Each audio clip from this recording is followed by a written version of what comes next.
Yeah, what up? I'm Ian Edwards, and welcome to the Soccer Comic Rant.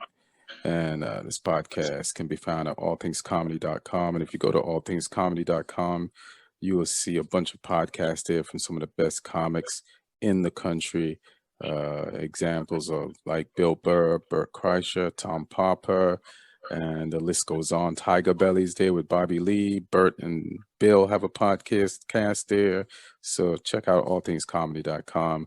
Also, this podcast, you can listen to it at Omni Studio, iTunes, and you can watch it on YouTube. You might be just watching me right now on YouTube at Ian Edwards or Ian Soccer Comic Rant Edwards. Like and subscribe.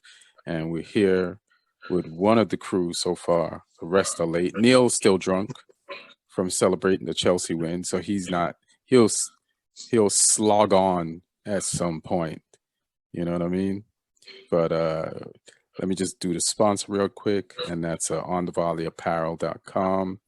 And go there for tanks, tees, hoodies, sweatshirts for men and women with hip-hop soccer logos on the front. Boom, use my promo code ComicRant, get 20% off at onthevolleyapparel.com. And one of the first guests for the day, you know him, you've seen him, stand-up comic from England, Lee Hudson. What up, fam? Hey, I'm all good. I'm guessing Neil spilled beer on his laptop or something.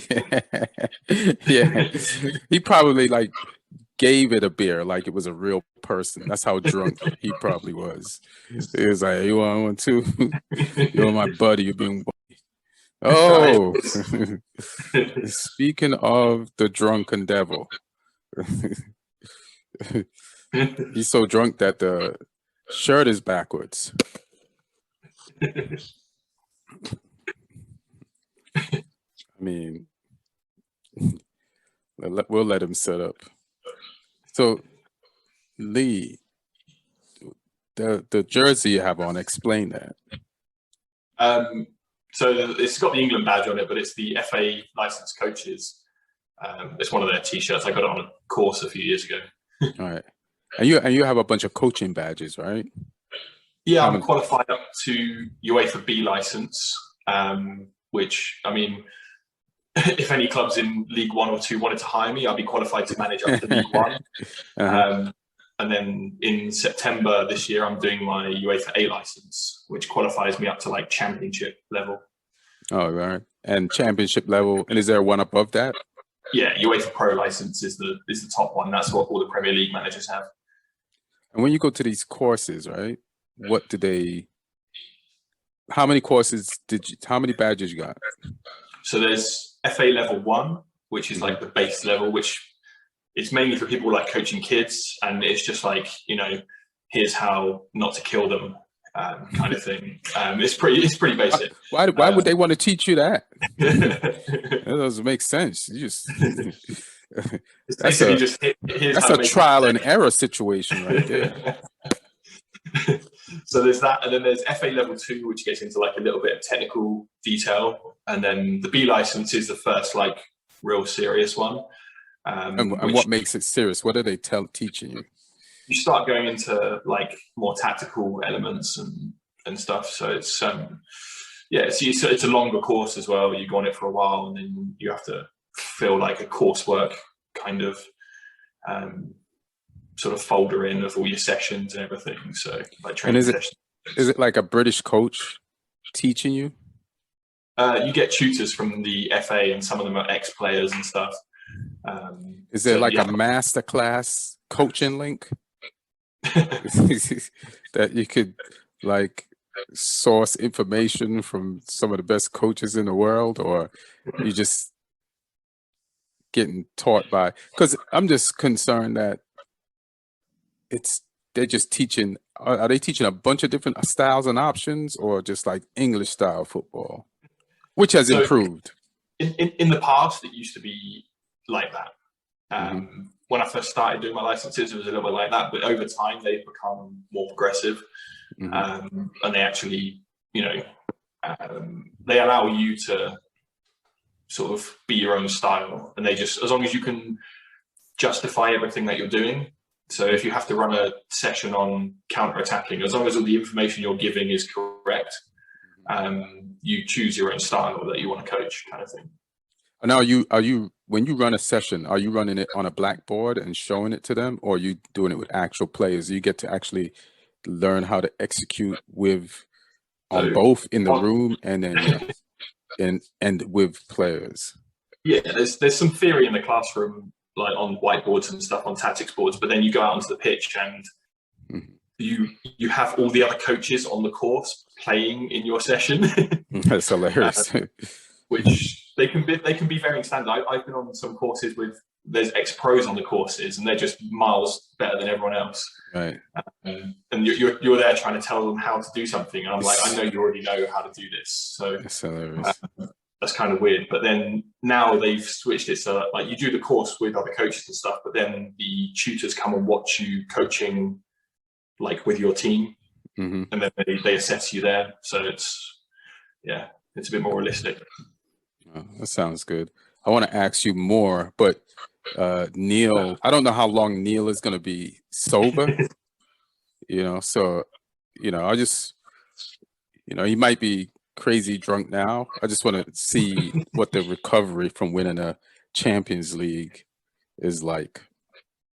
But yeah, his mic ain't working, so his shirt is on backwards. He looks like he hasn't shaved in days. No, we can't hear you. You look like the first 2 weeks of being cast away on an island. That's what you look like right now. You look like a 4-day bender or something. I think. Yeah. I'm glad this podcast gave you a break from the bender you're going to continue right after. So at least we're responsible for salvaging your liver for an hour. Can you how's your audio not working? Can't hear you. Nope. Neil, you research everything. You should research the equipment you buy to use that so that we could hear you. This is unbelievable. Is Neil getting his equipment off Craigslist or something? Yeah, Facebook Marketplace. Like, where did you get that headset from a Verizon commercial 10 years ago? Did he spill beer on that as well? Yeah, he spilled beer on everything. Well, thank God Chelsea worked better than your audio equipment did this weekend. I guess Lee's gonna have to go back and telling me about these badges. So, yeah, and I think your audio, Neil, is destroying our audio. Yeah, thanks. Hello, can you guys hear me? Yeah, now we can hear you. It's just I just had to put it back in. That's what worked eventually. I mean, what happened? I don't know. I pressed a whole bunch of buttons. Old school. That's hilarious. So, I mean, Martin's going to join us. I think he's trying to avoid it as much as possible.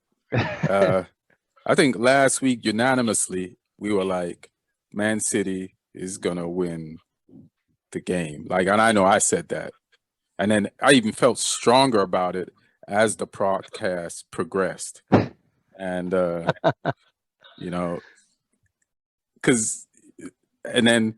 there's, and I had my reasons. I said, there is no way Pep is not going to motivate his players in the way that, Solskjaer failed to motivate his players and I knew that's how we would lose our game, our final, but I felt it was going to be impossible, the best players and the better team. But, Chelsea has grown into the season, especially after the firing of Lampard, and Pep outcoached himself, basically.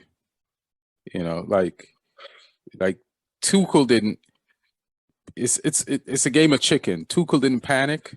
Yeah, he just played his hand, and Pep. I think decided Tuchel just to, played the kind of game that we've been playing against big teams this since he came in, and I mean Pep. I'm sure we'll speak about it. Pep made a couple of very interesting choices with the lineup. Yeah, but I mean he did a bunch of things before that too. So nothing really seems to have worked. When you say he tried a bunch of things before, what do you mean? Like he's now played Chelsea with 2 DMs, with 1 DM, and with no DMs. And like there's a reason why he had to kind of think out of the box. But the thing with Pep is like he's had a pattern of thinking out of the box needlessly, so you don't know which pattern is the one that's causing the decision. Yeah, I felt like he was trying to like bring a Barca team into the Champions League final that he was successful against Ferguson, where all his technical players were really good defensively. Like the way they're talking about Conte didn't have to. You never see I saw like a lot of Conte like mini docs and people talking about him, and they say Conte doesn't slide tackle. Yeah. Right. But he wins. Like I think he won 100% of the duels that he had in this game. Yeah. Right. So the person who said that was pretty accurate. But I also used to marvel at how Iniesta, Xavi, and Busquets never slide tackled, but they won the ball back constantly, and they were superiorly technical to everybody. So it's like maybe it's like I can play that hand, but you had a forward, like clear-cut forwards or number 9s when you did that before, the best in the world, the best maybe ever. And I think he's trying to like make Zinchenko play midfielder. It's funny. It's like first fullbacks were fullbacks, then their fullbacks became wingers, and he's turning the fullback position into he'll be the center midfielder. But it didn't work. It didn't work. Martin, what are your thoughts? I mean, Lee, what are your thoughts on the Champions League final? Tuchel, I think, deserves a lot of credit because he set up perfectly for it. And like I say, the players, you could tell every single player on the Chelsea team knew their job and they executed it perfectly, pretty much. Because although Pep switched up the players, he didn't change fundamentally what City do. They were still like a 4-3-3 with, that midfield triangle and the wingers playing wide, the fullbacks are inverted. So really, like Chelsea still got what they expected, even though personnel-wise it might have been a bit different. But I think it was so wrong to play a false 9 against Chelsea's back 3, which was a back 5 for most of the time. Because like Pep's the first time he ever used a false 9 was Messi against Real Madrid at the Bernabeu, and that was against 2 centre-backs, which was I think Pepe and Ramos that day. And Messi was the false 9. He dropped in. The defenders didn't know where to go with him or not. But the thing is, Chelsea were playing a back 3, so if De Bruyne, who was false 9, would drop in, a defender can go with him, and there's still 2 other centre-backs, and there's 2 holding midfield screening the defence as well. So there was no space between the lines. So it made no sense to play that way. A false 9 wasn't good because the ball is going to be forced into wide areas, and then you're going to be trying to get the ball into the box. If you don't have a proper centre forward, then that becomes hard. And I think they made a couple of chances on the counter press. They turned the ball over, and I think Foden got in one time. But I mean, Mendy wasn't really troubled that much, which I think was a real credit to how well Chelsea set up. And I think City as well. I mean, it's partly Pep getting the selection wrong, but also I think a lot of their players didn't turn up as well. Yeah. Mm-hmm. So it's partly Tuchel getting it right, partly Pep getting it wrong, and partly City just not. The big players didn't really turn up for them and play to their full capacity, I think. Yeah, it needed like more of an engine in the midfield, which is why everybody's like pointing towards the defensive, the CDM being missing, and somebody with that heart and that drive. Like taking the game to the next level and also pushing the teammates up to the next level. But yeah, that was good insight, Lee. Shows those badges are working. Those badges are working. You know what you're talking about. Martin just joined us. Martin, what do you think about the Champions League final and Neil's victory? And what do you have to say? Because we were all wrong last week, bro. We were. I was very wrong, and I sent him a message right after the final that well played, because Chelsea deserved it. Chelsea deserved it. It's not a fluke. You know, there were some fluke wins in the past, and this wasn't a fluke. And I think it wasn't a fluke for a variety of reasons. You know, one of the main non-fluke factors about this one is that Tuchel outcoached Guardiola again.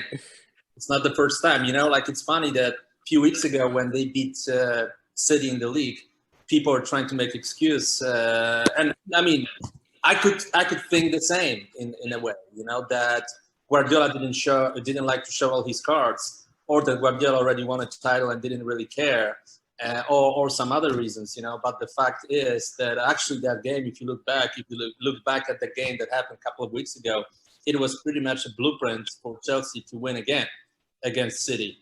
And the game actually mattered more than we thought at the time it will, because it gave Tuchel a lot of material to prepare for the Champions League final, and I think he did his homework very well.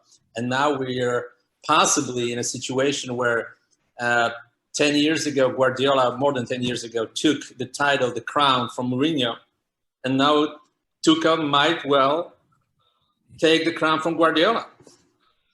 I feel like you know what you. Can I just respond to Mr. Sure. Positive first? And the only thing I want to say to Mr. Positive is nice sign. Go ahead. No, I was saying, you know, just touching up on what Martin said about it not being a fluke. Like, if you see the game, it kind of felt like, you know, City wasn't really at least at the attacking end, didn't really turn up. But then, if you look at the games we've played under Tuchel, at least against, you know, what you would consider big opposition, I think we've played around, between the league and Champions League and the FA Cup, we played around 14, 15 games now. I really can't remember any game where the opponent attack was a real threat. And we won almost one, except I think 14 of those. The only game we did lose was to Leicester in the FA Cup final, and they also, like, they were restricted to one long shot from pretty much the halfway line.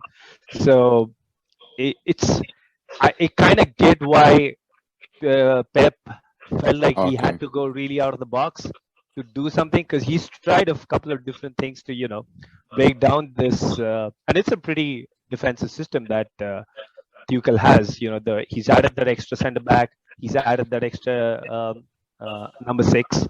So it is a pretty defensive system, but it still needs, you know, breaking down. And there was this interview that Pep did just before, like in the lead up to the game with Rio Ferdinand, and he's actually very precisely breaking down what he, you know, his analysis of what Tuchel's system is. What is he saying? You know, like the fact that we have that bank of 5 and 2 in front, and there's literally no space between these guys, and then we expose the opponents by using our wing backs further wide. So he knew what he was up against, but, you know, it's one thing knowing your opponent, it's completely different trying to actually, you know, get past it. So I you know, like, even last game I was thinking, if we play the way we played in our big games, we will have things in the hands, and then it's about, you know, finishing it up at the other end. And the same thing happened this game. Like, in the first half, we had chances even before the goal was scored to get ahead. When that goal scored, it should have been 4-0. Yeah, exactly. Like, but that's, like, you know, that's how many times have we said that this season about Chelsea, that the scoreline never really reflects how much more dominant we are in the game. So, sometimes you're dominant. Sometimes you just completely mute the other team and take away their chances. Like you Chelsea, the system that you have now under Tuchel is kind of like the Haitian from Heroes. Like when the Haitian would walk in the room, his power was taking away the power of the other superheroes. He would just mute them. They would just be the normal human beings. And I think I think that's been Chelsea's power. It's not always offensive, and then there's the moments when you are offensive, when you blow the chances, like the Timo Werner like whiff in the Champions League final. Like, you're a player that just got to the Champions League final, and I was boiling. Your first shot on goal, and you shoot like you're me or Martin. Like, how did you feel when you saw that? Oh, I was still recovering from that, and he did the same thing. Well, slightly better a few minutes later, and he shot straight at the keeper. So it just felt like, if you're gonna keep doing, the problem with doing something like that is that, so we even really got the goal, right? We are on 1-0 up, and we're having a good defensive game. We're getting these chances, and Pulisic missed one in the second half. But the problem is, despite doing all of that, it's still a 1-goal game. And you saw the shot that you don't want that shit to come back and haunt you. And it could easily have, like, Mahrez had a chance in the 88th minute or something, and it was nowhere near as good a chance as any of the ones we missed. But it's still something you think that somebody of the caliber of Mahrez can pull off. And if he does that, it's 1-1, and then all the good work that you've done throughout the 90 minutes is gone for nothing. So, it is crazy that Man City lost a game that they were the favorites in 1-0, and they could have lost it by even more. Yeah. And they put a bunch of people on the field. None of them were are like starting like nines. Yeah. But Chelsea, let me finish, Martin. But Chelsea did, and Chelsea's 9 kind of missed like in a Bush League Sunday, a league team game. Like, he should have scored. Werner should have had at least 1 goal. It should have been at least 2-0, and to still win that is pretty bananas. And shout out to Thiago Silva for finally winning the Champions League too. Yeah. Martin, what were you going to say? And Chilwell got a Champions League. Yeah, you mentioned that there was nobody. I mean, I think there was somebody who actually should play in the starting lineup. And I'm thinking about Aguero. I think Aguero, when he came on, and I know it was a kind of a symbolic game. It's a goodbye game, the last game of the season, league game.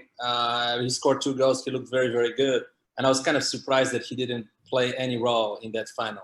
Like, I felt that he's still a very quality player, which was proven in the last couple of days when he got signed by Barcelona as their main striker for next season. That shows you that they still believe that he can be a top quality player, or he's Messi's friend, and that's another reason. Or both. I think it's more Messi's friend, and they hope Messi wants to win, and they hope maybe he can play. Yeah, no, I think he can play. Actually, I think he can play, and I think he should play in this particular game because he's a tricky striker. He's a very accurate shooter. He finishes chances. He doesn't need a lot of space, and that was a mistake from Guardiola to play him. All right. I mean, by the end of the game, City was reduced to. The finding was they started with no DMs, but then they were chasing the game. They needed a goal. Then they had to bring out their DM. And if you see by the end of the game, they were reduced to, like, a Guardiola team never does this. They were like lobbing long balls. Route 1. They played Sam Allardyce. Not just route 1. Like, they're trying to do long throw-ins. Like, I felt like Liam Delap, who's on their, I think I was on their bench. Like, his father, Rory Delap. Delap would have been proud of the kind of stuff Pep was reduced to doing. Lee, let me ask you a question. What do you think of Rudiger's stonewalling De Bruyne in the face and breaking his orbital and taking him out the game? He just wants people to feel his pain, doesn't he? Because he's had to play with a mask on before. So he's laying there acting like he has a head injury, but you clearly have a mask on, so there's no way you have a head injury. Yeah. So, and I know he didn't mean to like get De Bruyne out of the game. He just wanted to get him out of that play and not have him go around him. But I don't know. Maybe I feel a little way about Rudiger for some of the antics that he's done throughout the past seasons. He is definitely 100% playing better. He is their starter. Why Christensen and not Zuma? I think it's a like for like thing because when Silva goes off, it's usually Christensen who's also better with the ball, just like Silva. He comes on, and I think if Rudiger was the guy going out for some reason, I think Zuma would have been the replacement. So okay. Yeah, I think Christensen he's more mobile as well, and he's better on the ball. Like Zuma's there if you're playing a team that's gonna throw balls into the box. Like I'm surprised if Silva hadn't gone off injured and it was the starting centre backs on, and then the last 10 minutes City started pumping those balls in, that's what would make Zuma on because he will just head all of those away every single time. Yeah. But also, like, I want to give Timo Werner a little bit of credit. Like, I know he missed some chances, but he made a little movement on the goal, which opened up the room for that ball to Havertz. As soon as Mount turned on the ball and was facing forwards, Werner made that run into the wide area, which sort of pulled defenders with him. And then that ball was on through the middle. I know Stones was a little bit out of position for it, but he wouldn't have been if Werner hadn't made that run. If he'd have stayed central where he was, then that space doesn't open up. But he made those runs all day because City's fullbacks were going into the midfield. And as soon as Chelsea turned the ball over, those balls down the sides of the centre-backs were always on, and he was always willing to run those channels. So he did a good job in that respect. But yeah, a couple of finishes he really got better with. I mean, I'm not shitting on Werner, but this is going to sound like I'm shitting on him. Those runs are the easiest thing. I mean, that's the thing that's most in his hands. Like he can't. You have to make those runs. Yeah. At least it's the hard part they pay you for. Because there's forwards making runs in every league all over the world, but it's the ones that put the ball in the back of the net that will get paid and have glory. I believe in Timo Werner. Like I just feel like it's an adjustment thing, and like I didn't believe Chelsea was going to win this year because he hadn't adjusted. So I figured like next year, this is when it's like the whole German squad that's in Chelsea is going to pay off. But it's going to be tough for him next year because if the reports are right, we are going to go in for a striker, which means he's now competing with Mount or Havertz for that, the position just behind the striker. And why would you need another striker when you got Tammy? Well, Tammy's pretty much persona non grata right now. Like he can't even make the subs bench. So not good enough. He's gone. Let me add 2 things because I forgot. First of all, I want to say about Havertz. Remember when the season started, he didn't seem to be ready, and people are questioning if he's ready to play at this level. And then against the season as a hero and a Champions League winner, which for the player of his age, I cannot remember Patrick Kluivert being that guy scoring a game. How old is he? 21. 20? 22. 22. Okay. So yeah, it reminds me of Patrick Kluivert winning the Champions League final in 1995 for Ajax against Milan, and then his career was very spectacular after that. So I think Havertz proves the theory that if you see a big talent, even if sometimes it takes a little bit of time, in this case, not much time, but even if it takes a little bit of time, you buy talent, because those are like special players. And you always pay for talent. If there's a groundbreaking talent, you just pay for it, and then you ask questions later. And then you try to make it work, long term. So Havertz, definitely this investment paid off. And I think, United had a look at him and maybe should have bought him. So that's what Chelsea was smart in buying him. Second, did Spurs even look at him? No, we didn't have a chance to expend it for us. No, I mean, I'm being realistic. And Chelsea should go for a striker. Although you might do well, let's say, with Kane. But I don't think he's a striker for you guys. I think Mbappe would be the guy to go after this summer. We'll take anybody at this point. Like the top scorer is Jorginho with 7 penalties. I don't know. And Abramovich pockets, man. I mean, I never doubted in his. Martin, Neil is not the one who's going to buy Kane from you. So stop trying to talk him out of it. Like no. Listen, I say, go for Mbappe. Going to Chelsea, I don't have a problem with it. But I'm just saying that Mbappe is the guy who fits that style of play and Tuchel's philosophy perfectly. I think he would be like in the best option for Chelsea if it's possible. I would pay 200 million from Mbappe, definitely. I wouldn't hesitate. Yeah, I don't think any of those really high numbers are happening, but I think at a bare minimum, like somebody like Lukaku, I think we would be looking at, and but I think the time for huge difference, huge difference. I don't think the difference is worth double the money though. I know there is a difference between Lukaku and Kane, but who's better, Lukaku or Kane? Kane is better. Come on, man. Kane is better, but I don't think Kane is double the money better. Like if Lukaku is available for double the money better, but Mbappe. Let him finish. No, but so my point is like if you look at Lukaku, right, and he's added more skill sets to his game since we last saw him in the Premier League. Yeah. And the one thing that I keep saying about Harry Kane that I still have a big question mark on Harry Kane's mentality in the big games, like pushing his team across the line. Lukaku has now done that, and he's got that on his CV. And you look at a team like Chelsea. Let him finish. And you look at a team like Chelsea, which we won the Champions League now. So now this group has that street cred too. But like just last week, the thing that I was looking for the most to be added to this team is a little bit of that, that extra mentality, that winning mentality, which I feel somebody like Lukaku possesses more. And sure, he's probably not as big a goal scoring machine as Harry Kane. But is the difference between 22 to 27 goals as big to warrant, the other sides that because we already have creators, we probably just need somebody to put the ball in the back of the net. So Martin, answer that. Neil, you already had him twice. You already had him 2 times. This guy, like why would you bring him for the 3rd time? Because it was a mistake. I don't think anybody at Chelsea believes that it was not a mistake. We made mistakes. No, I don't think so. I think he's a very good player. He's a promising player. Don't forget one thing: Serie A it's not the same level as Premier League. Also, Inter Milan, which congratulations, they won the title. Well done, right? But it was an off season from Juventus. Milan dropped significantly in the second half of the season. Napoli was on and off. Atalanta finished top 3, which it wasn't their best version, So. It was kind of an easy title for Inter Milan. But Harry Kane has had those seasons too, where teams have dropped off. Wait a second, you said that Kane cannot push the team through the line, but Eriksen did when he went to Inter Milan. So it's just Eriksen barely played.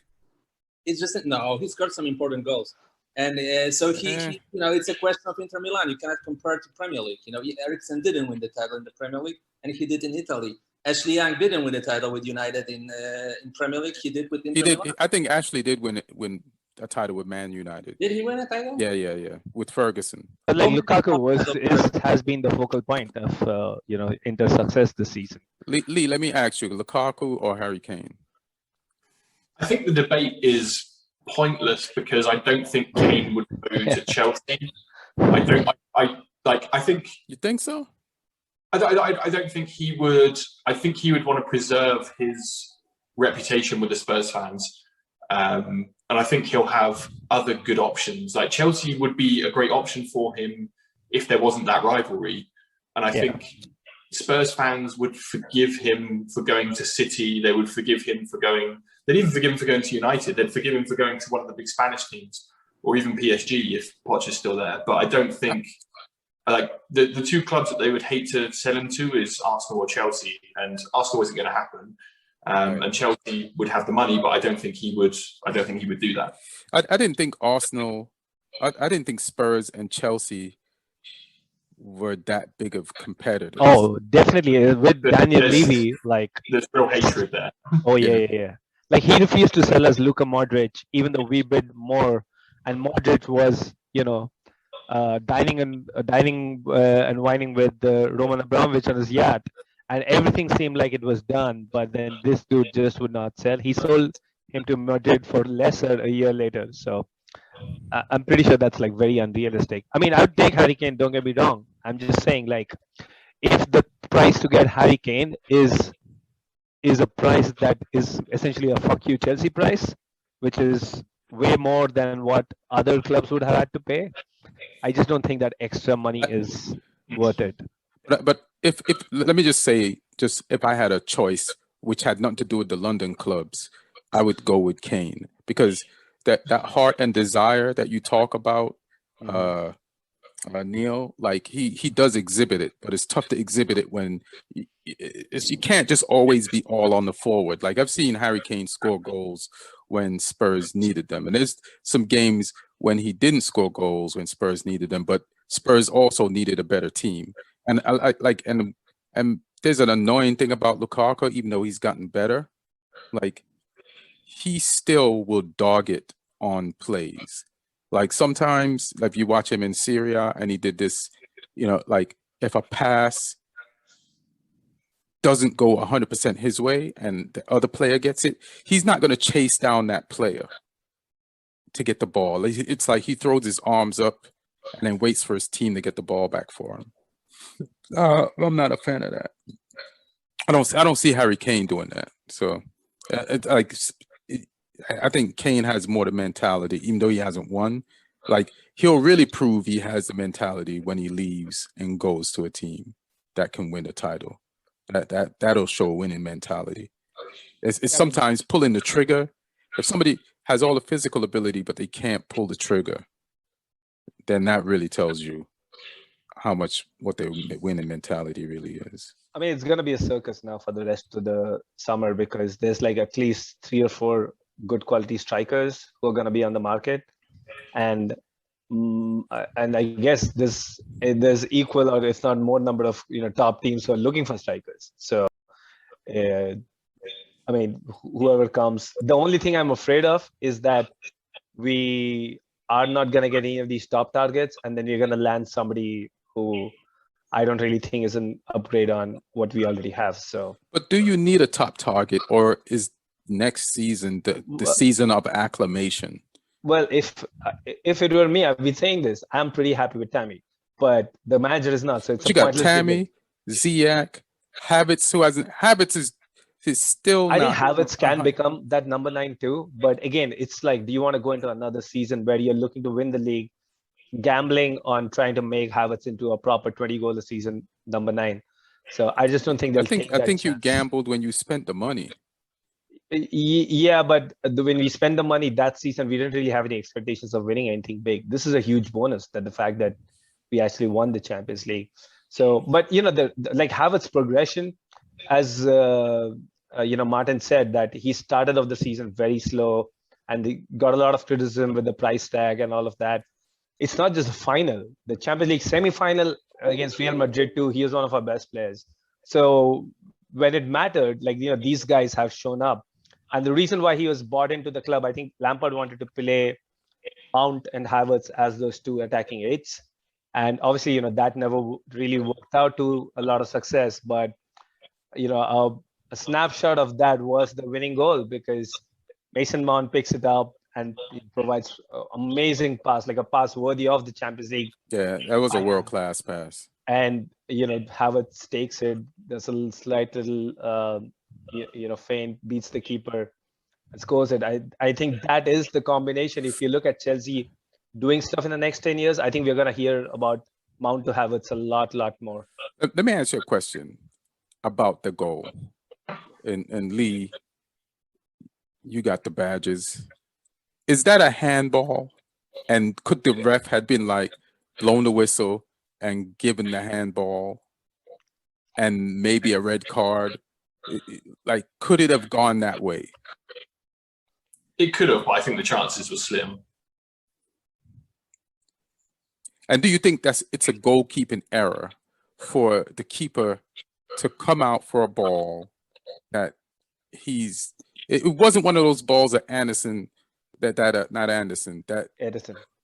yeah. Edison, like, is 100% sure that he was going to get to.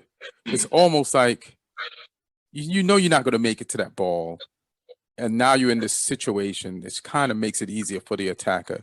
Do you think it's not a goalkeeping error, but it definitely is a miscalculation? Yeah, he overcommitted. Like, he came out a bit too quick. Like, in those situations, you need to start quick to make up the ground, but then decelerate and make the striker make a decision. He made Havertz's decision for him. Right. Like, the ground too early. And I think, like, if Havertz had, like, if the ball had ran wide, like, there's a definite chance that they could have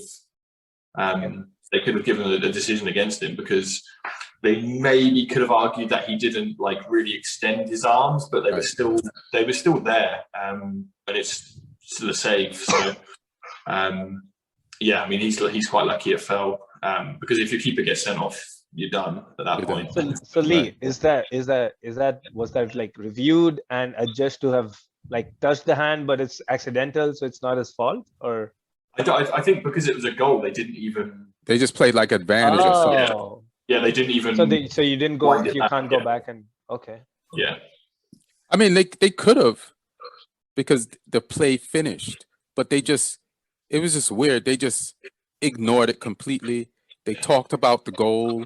Everybody just went with what the narrative of what happened was. But it was definitely a handball. It definitely could have been blown. It definitely could have been a free kick. It definitely could have been a red card for the keeper. And it could have definitely been a different type of game. And it definitely could have been the emphasis on, is it Anderson? Why am I blanking on his name? Edison making a huge mistake. Because if he gets a red card and he's out the game, then that's what everybody's talking about. Yeah, do you remember the Arsenal final against Barcelona? Going back a few years, Jens Lehmann picked up a red. Oh, angry. Yeah, crazy fucking lens. And then it just fucked them in that game. They had that was such a good Arsenal team as well.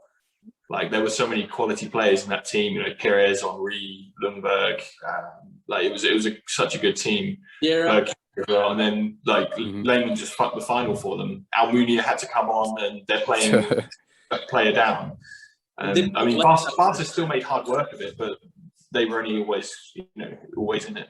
Right. Yeah, I think they left after that final. Vieira and Henry. Vieira went to City, right? And Henry went to Barcelona. Mm-hmm. Yeah, like pretty soon after. Yeah. I think Vieira was kind of done anyway. It was at the end. So I was reading Inter Milan. Sorry, he went to Inter Milan, right? First. Yeah. I think to touch upon what Lee just said about Edison kind of making Havertz's decision for him. Mm-hmm. Saw a similar thing with Sterling charging down on goal with Mendy, and Mendy waited, and kind of like almost drove Sterling into a corner where because then if you know that support is not coming, you have to do something yourself, and eventually he bought himself and his defenders enough time.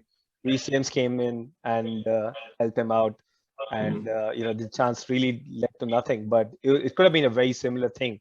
Yeah. And Mendy didn't really have a lot to do during the game, but a few moments.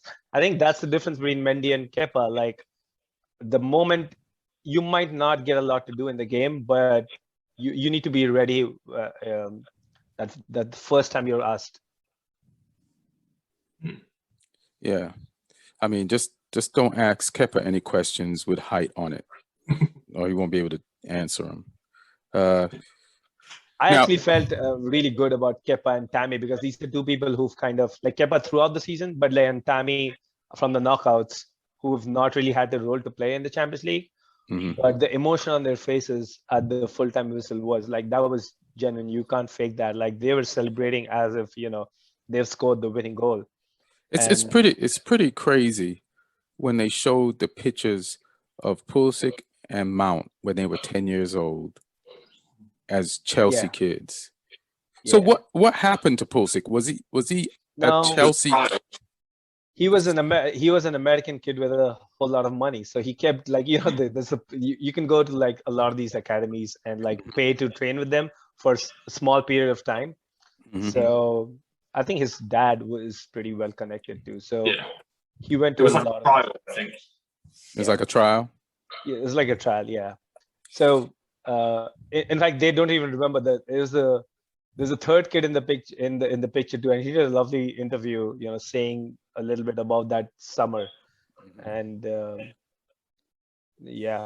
lot of photos from that era, like Reece James and Phil Foden playing against each other as 11-year-olds and now playing in the Champions League final, against each other. Yeah. It's pretty football, like, has these stories that are almost like kind of Game of Thrones relationships that go full circle several times throughout a player's career, and sometimes after if they go into coaching. So It's pretty amazing. Thiago Silva and Tuchel losing the final and then Right. now winning it together. Yeah, that's pretty romantic. Yeah. Do we know if Lampard gets a medal?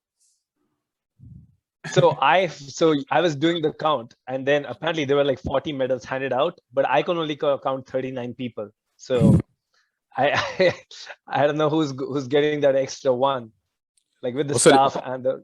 He managed a whole bunch of games, didn't he? Though. Yeah, he managed the entire group stage. We finished the group stage unbeaten and top of the group, which is something Chelsea hasn't managed for a very long time. So I don't know, but I don't think he'd care because he's the one. He's got enough medals in his kitty to. He wants that coaching medal, but I don't know if he wants it that way. You know. Yeah. Too proud to take it that way. Yeah. Martin, what do you think about Real Madrid getting Ancelotti and Spurs still don't got no coach? Listen, you don't say no to Real Madrid, and I think he was looking for a way to get himself out of the Everton job that was kind of didn't work out. Like he of course he's a top level coach, but at the same time, not that he like overachieved at Everton. They finished 10th in the table, which is pretty bad considering the spending, considering the team they had. At least it's not very good. You can say 10th. It's where Everton's, sometimes ends. Sometimes they're 7th, 8th, 9th, 10th, 11th. But that's not good. Having Ancelotti probably on a pretty big contract. So the Everton is kind of screwed in this situation. This whole thing didn't work out, and it cost a lot of money. So now let's see what Everton does. I wouldn't be surprised if they try. And that's what I think they should do. They should maybe try to bring David Moyes back, who had a very good season at West Ham. I don't think West Ham will let him go. But why would he leave Europe to not coach in Europe? He's in Europe right now. I mean, if they have some sort of relationship and sentiment, that's why Ancelotti partially went to Madrid for the second time. But it's a little bit different story, though. I mean, it's like a gift from heaven for him, because he was stuck in a pretty bad situation there at Everton where it didn't work out, and he's getting Real Madrid job to get out of it. So that's like I'm sure he went to church right after signing a contract to thank God for this ultimate gift from heaven, because that's what it is. Listen, if Ancelotti didn't have a big name, if Ancelotti's only job so far would be coaching Everton, he would never get a chance to work in a major club after that ever again. That's how good of a coach.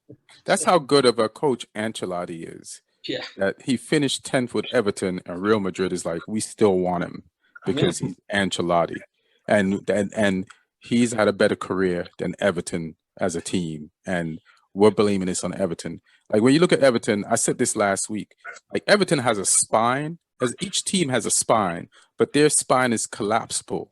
It's like one of those a friend with a bad back, and you can hang out with him, but then one day that month when you're supposed to go out together, his back is going to give, and he's not going to be able to hang that night. And that's how Everton plays. Like their spine just gave out, and you don't know what game, but when it happens, you say, "Oh, Everton's spine just gave out." So. That's been the problem with the last few Everton coaches. Like they could not make the spine. But he hired a whole new collapse. spine. He hired an entire new spine. He got Hamas, Alan. He got Alan. And Alan. That's just three people. You still have the rest of us like Richarlison. You know what I'm saying? But Ian, like, that's those defenders. You didn't hire none of those defenders. They had good defenders. I don't know what happened. The rest of the midfield. Guys, that's an interesting wrinkle because James is on loan from Real Madrid. So now the question is, will he it's good for James that Ancelotti goes to Real Madrid, or it's the other way around? It's not so good for James. Imagine being James Rodriguez. Because Ancelotti worked with him in Everton, or will he not get a chance because he kind of didn't give Ancelotti what Ancelotti expected? There were a few games where he did, but there were a lot of games where he didn't. So now the question is what Ancelotti is going to do with James. But did he not give because of who he was playing with. You know what I mean? He's playing with a bad back on his back. Yeah. You know what I mean? And It's the other like, wrinkle He's part of that back though. And the other but wrinkle I think he put in work most of the time. There was sometimes, like Martin said, he didn't. But when James was on the field, they're in a better position than when he wasn't. So, Real Madrid needs players. And one standout guy from last season, maybe not from the second half, but definitely the first half, was Calvert-Lewin. So interesting if Real Madrid will go for maybe a cheaper option up front and buy Calvert-Lewin as one of the strikers for next season. I mean, the good thing about this is that Everton get to make some money from a coach. They're used to selling players. Spent so now, much. Now they hold on. Now they get to make some money. For Ancelotti, he gets to get out of Everton where he shouldn't have been in the first place. Like he's no disrespect to Everton, but Ancelotti's a caliber above Everton. Unless Everton finally wants to be a top 4, top 6 team and start spending the money that those teams do and making a commitment to a project, then Ancelotti doesn't belong there. So Ancelotti gets to be like, if I'm going to lose, if I win, I'm going to win at Madrid. But if I lose, I'm going to be losing at Real Madrid. And as far as the fans are concerned at Real Madrid, it's like a good stopgap. But the problem with Real Madrid is they didn't spend any money last season. They're still in debt. They had to spend a bunch of money on getting him from Everton. We don't know how much money they're going to spend. So Ancelotti is probably going to a team that's not going to spend a lot of money. He's got to do a lot of patchwork, and then it'll fail. And the fans are not going to blame the president that they elected. They're going to blame Ancelotti. So it's like the fans literally run the team, but they run like you elected a president that didn't support your last coach, who's one of your most successful coaches in your history, and who's bad with money. And so whatever Real Madrid gets or ends up with or position they end up in, and they deserve it because the fans have to elect a president that's going to stabilize the finances of this team that's in so much financial trouble. Yeah, and two things. First, about Everton, them hiring Ancelotti was like average guy suddenly getting a very, very beautiful girl, and people are saying, hey, she's going to leave you if you're not going to step your game up. And, they didn't step their game up and she left. So that's what happened to the average guy. The beautiful girl left for someone better and bigger and richer or whatever. But sometimes the average guy... So what? I would say the one thing that we didn't mention yet is the Zidane's interview. I mean, he said some pretty harsh stuff about Perez and about Real Madrid. Like his goodbye interview was shocking. Knowing the football diplomacy and knowing that usually people are not that controversial. Martin, you're talking about a guy who headbutted another guy in the middle of a World Cup final. Yeah, but that was pretty. What diplomacy? Well, they had 20 years. We're talking about Zidane. 20 years of relationship. He brought him as a player, and then they worked as a coach and president. And now, to hear that kind of stuff from Zidane, yeah, pretty interesting. It was well written, and it was the truth. It's just, hey, I didn't get the support, so that's why I'm leaving. For all the people who support me, just so that the narrative is not controlled by somebody else. This is why I'm leaving. It wasn't that. It's like So that's why I feel Ancelotti might also lose at Real Madrid, because if you didn't spend money for Zidane, one of your ex-players who won your 3 Champions League, that means you still are in financial trouble, and you ain't going to spend it for Ancelotti. I think that's the biggest thing. Like, I think they're in a lot of trouble. They're pretty much screwed, because the only reason why any of this makes any sense, because even the appointment of Ancelotti, like, do we understand this? Like, the dude was sacked by Madrid, and then went on to not do well at Napoli and Everton. So he didn't do well at teams that don't normally do well. Well, but that's the point. If you are actually, so then you're no different from who's the guy just before? Who's that gangster guy, like the gangster hair before Ancelotti at Everton? Marco Silva. You're better than Marco Silva. Well, Marco Silva was like what? Ancelotti's finished 10th. I think Bielsa with the ragtag bunch has finished above him. And it's not like he wasn't given money. He was given a lot of players to. Bielsa would not finish above Ancelotti with that team, with that No, Everton I team. think that's revisionist. I remember in the summer we were lauding the fact that Everton made some really good buys, some good loans. So I think he has a team that is better than 10th, especially if Ancelotti is Ancelotti. Ancelotti is better than 10th. Well Ancelotti's better than 10th, but I don't know if that team is better than 10th. But Lee wants to say something. Sorry. I kind of feel almost like Ancelotti is. I don't think it's as extreme, but I think he's almost, for me, similar to Mourinho in terms. I was going to say the exact same thing. I'm hanging up on both of them. Like, the disrespect. He's a guy who his best work was like that Milan team in the early 2000s. That was like his best work. And then he won titles at like Chelsea, PSG, Real Madrid. So he's a winner. You just reeled off Bayern. You forgot Bayern. But Bayern though, the players complained about him. He won the league, which they complained. Like most people would win the league there. But the players complained about his methods there. And then, like Neil said, he's kind of his career is going like this. And I think the reason Real Madrid have hired him is because he still has gravitas as a personality, as a coach. He still holds authority over players in terms of he's still very well respected. And I think because you don't really see Real Madrid giving rookies a chance. They always want someone, like even when they wanted to do like a short-term appointment, they've got Benitez in. So they always have someone who's got a certain reputation. And I think this could be a bad move for Ancelotti because of the reasons people have already said, where, you know, the squad needs massive investment. It's come to the full end of a cycle. It's a squad that's old. It's a squad that's stale. So it's a big job there. And I don't know if he's up to it anymore at that level. So he's a glorified goose hitting at this point. You guys are being disrespectful. I don't even know if I want to stay on this topic. Number one, Ancelotti is a great motherfucking man and coach. But the problem with they all have a shelf life. No, Lee, no.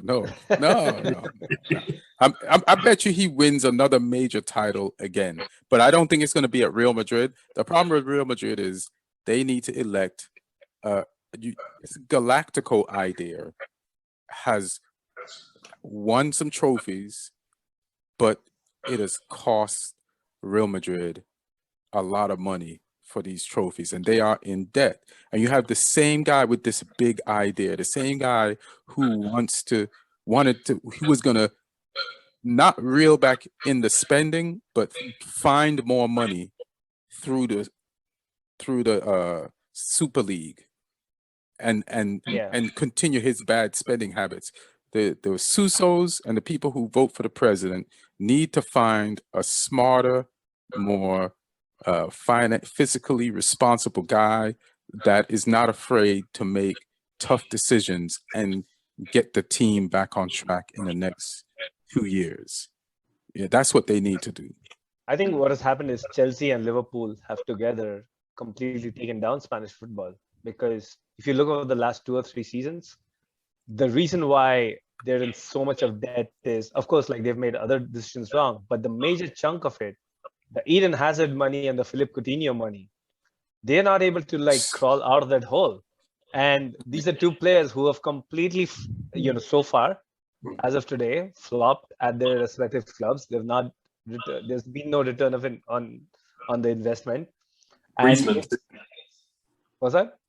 Griezmann too, yeah. So kind of. He's gotten better in the last season. Yeah, he might do something, but these 2 the amount that they had to pay, like we're talking about close to 150 million for each of them, is just not commensurate with like what they're performing. So I think kind of, and I don't see a way for them to.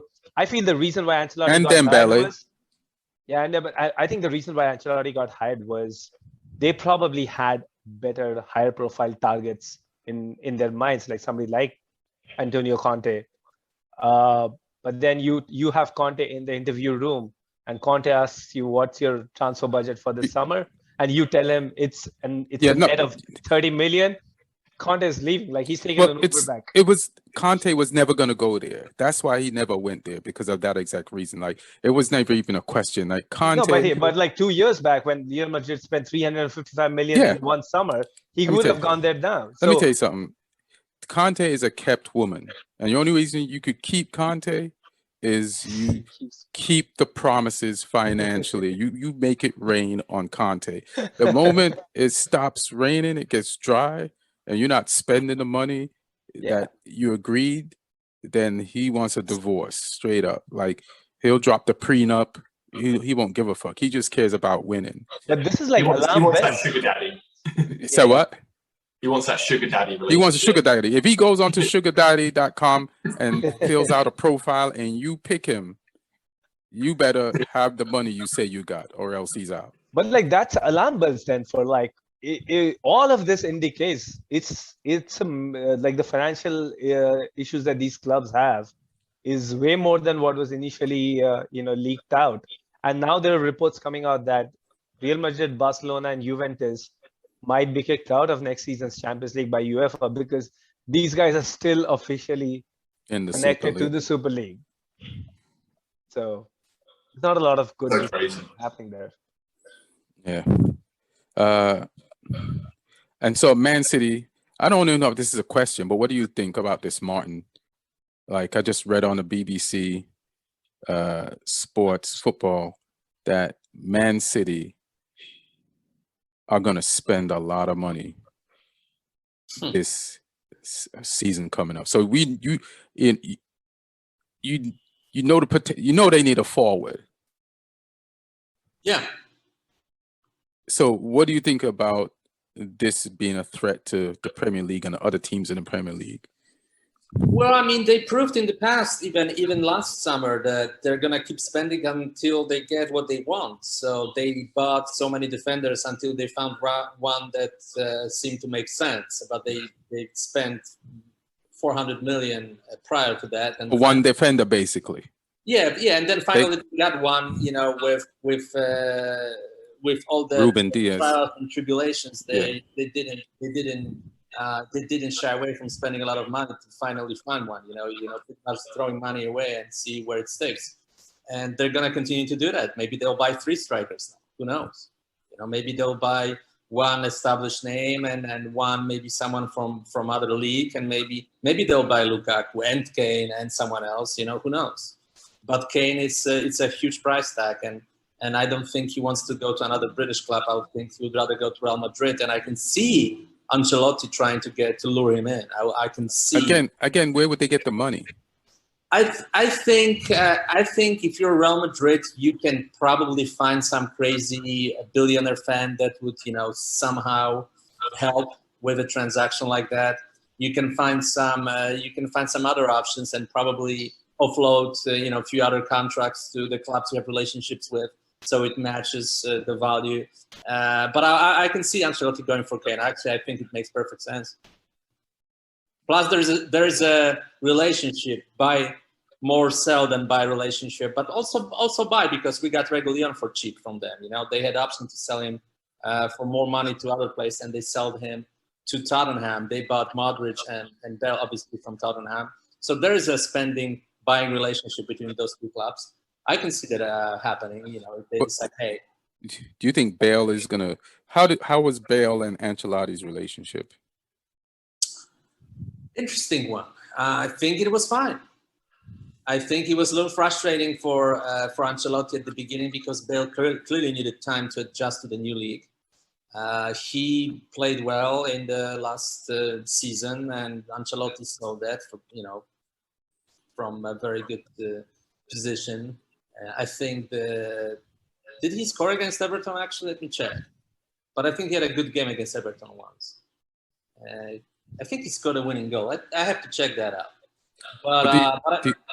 So now that Ancelotti's, like we just talked about James Rodriguez and Ancelotti going back to Real Madrid, Bale is a property of Real Madrid. Ancelotti's going to be there. You think he's going to be back in Real Madrid's plans because Ancelotti's there? Or are they going to try to sell him? interesting. If you can play him and Hazard together, that's a question. You know, if they can play together. I don't think they can. I think Real Madrid probably want him off the wage bill as well. But he's not going to give up that. He ain't giving up that money. They can want him off it as much as they want. He's not trying to lose. He's like, I'm running this financial clock out. Okay. Here's an option. I think that is possible. What if, let's say, Real Madrid offers 4K, 100 million, and in exchange they also give Bale and 2 good players to Tottenham, 2 other good players. You still want Bale? Like you want Bale as part of a? Like, did that really work out this season? He's a good player. I mean, he played well. I mean, he wasn't our problem this season. I don't think he was a problem. I think he had some really good games. I would take him if That's not a bad deal. If they can cover part of his wages as a deal. With Real Madrid, it's like, you sell us Kane, but we'll still cover, let's say, 60% of Bale's contract. It's nothing against that deal. Yeah, if you can get them to throw in like Isco or Asensio or someone as well. Yeah, and then they give us, let's say, I don't know, Asensio and Nacho, you know, for defense, because, you know, we need a defender. But they need defenders too. Yeah. They're not going to give you. I mean, let me ask you a question. Everybody always in the press are talking about these swap and trade deals. Player plus cash plus another player. Has anybody ever done it? Yeah. Like when's the most recent, like they talk about these type of deals every transfer window. And I was like, yeah, that's interesting. And then nobody pulls the trigger on it. I think Rooney to Everton. So long ago, over 20 years ago. No, Rooney to Everton the last time around was what? Because you guys got somebody from Everton. Well, I know we did Mkhitaryan for Sanchez. But then that was like, but nobody talks about, they always talk about these deals and then nobody does them. But, you know, what the one Martin suggested is a good idea. That's the first thing Martin suggested in a long time that I was like, that is legit. You know what I'm saying? I want to keep Kane, but I think because of the relationship between Tottenham and Real Madrid, and probably Kane doesn't want to go to another British club, I think it makes sense from a financial standpoint that they will reinforce Tottenham with some good players and pay some money and take Kane. I mean, that's probably the best scenario that includes Kane leaving. I still think there's a hope that he won't, but if he goes somewhere, I would prefer that to be Real Madrid. Yeah, I think you're talking about what you prefer as opposed to. No, but I think it's also what it doesn't make sense though. Sometimes what you prefer does make sense, and in this case, it does. And I think it's definitely what you prefer. And I think it makes sense for Kane too. Yeah, and you. And me and Tottenham and Real Madrid and everybody. Yeah. Except for City.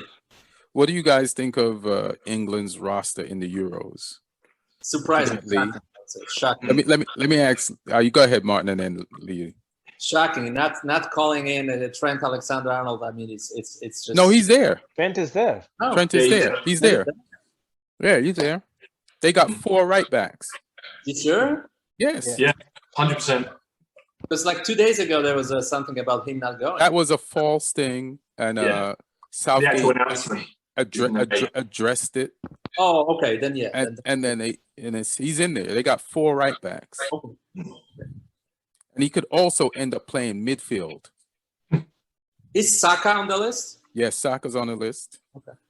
I think Greenwood's injury made things very easy for like took away all the tough decisions out, and then I think Ward-Prowse is probably the only controversial one right now. Not to me. And Lingard a little bit as well. Although we've got plenty of other people in those positions. Ward-Prowse I found strange because for me we have Mr. Southampton over here. Yeah, I've got an argument though. Guys, let's hear it. In terms of central midfielders, we have Henderson, Rice, and Phillips, who all do essentially the same job. And we don't need 3 of those. I think Phillips isn't a better holding mid than Rice or Henderson. So we don't need him in there. Whereas Ward-Prowse's defensive statistics stand up to Phillips's. Plus, you have set pieces. Plus, you have a better range of passing as well. So, I think he should have gone instead of Phillips, because I don't think Phillips will start a game if Henderson and Rice are both fit and available. So I don't think we needed 3 DMs who are limited in what they can give outside of those roles. I don't think we need all the right backs as well. I know Trent can play midfield, but he doesn't really.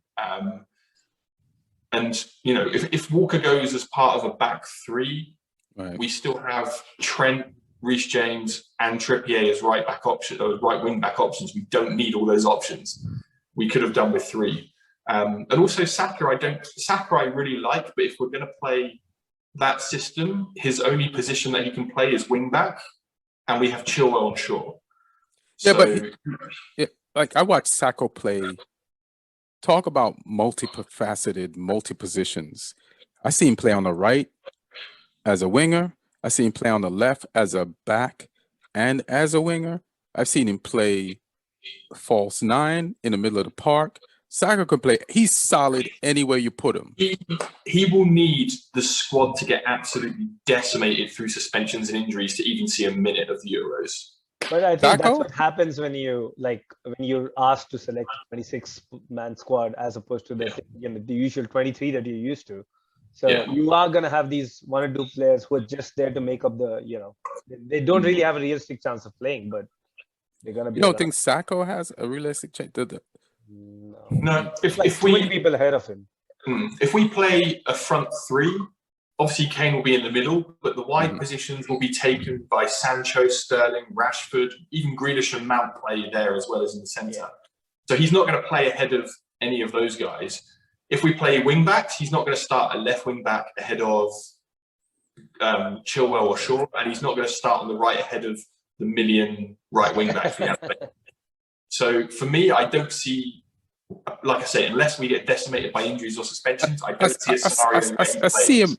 I see him like as a sub. Like there's going to be a game when we can't get nothing going because you know what's crazy about England, like. They're like Manchester United right now, like as far as like how we play and how we play when we're good and how we play when we're bad.